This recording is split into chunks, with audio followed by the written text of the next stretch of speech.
వార్తల్లోకి వెళ్లే ముందు ఇప్పటి వరకు 6 బ్రేకింగ్స్ ఒకసారి చూద్దాం. ఫస్ట్ బ్రేకింగ్, పెద్దపల్లిలో తన కూతుర్ని ప్రేమించాడని యువకుడి హత్య. పెద్దపల్లిలో తన కూతుర్ని ప్రేమించాడన్న కోపంతో యువకుడిని గొడ్డలతో నరికి చంపాడు యువతి తండ్రి. రాత్రి సాయి కుమార్ స్నేహితులతో పుట్టినరోజు వేడుకలు జరుపుకుంటున్న క్రమంలో విచక్షణారహితంగా దాడి చేశాడు.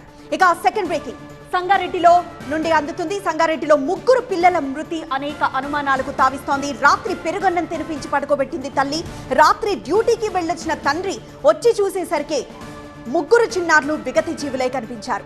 ఇక third breaking, pastor Praveen post mortem మధ్యాహ్నం వచ్చే అవకాశం ఉంది.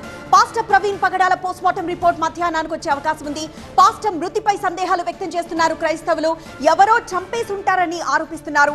ప్రతీకారం కోసం చూడడం లేదు అంటూ ప్రవీణ్ భార్య చెప్తున్నారు. ఆయన ఎవ్వరు చంపినా క్షమించాలి అంటున్నారు.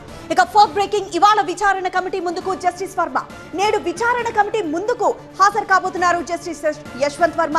నోట్ల కట్టెల కేసులో దర్యాప్తు జరుపుతున్న ముగ్గురు సభ్యుల కమిటీ ఇప్పటికే fire officer Atul Garg statement record చేసింది.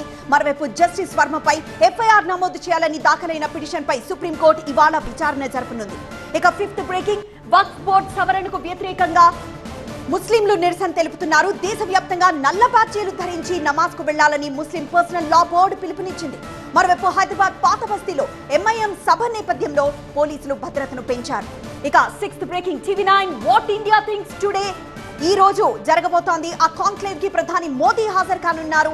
కేంద్ర మంత్రులు సహా 5 రాష్ట్రాల సీఎంలు కాంక్లేవ్ లో పాల్గొంటారు. మోదీ చెప్పబోయే అంశాలపై ఉత్కంఠ నెలకొంది.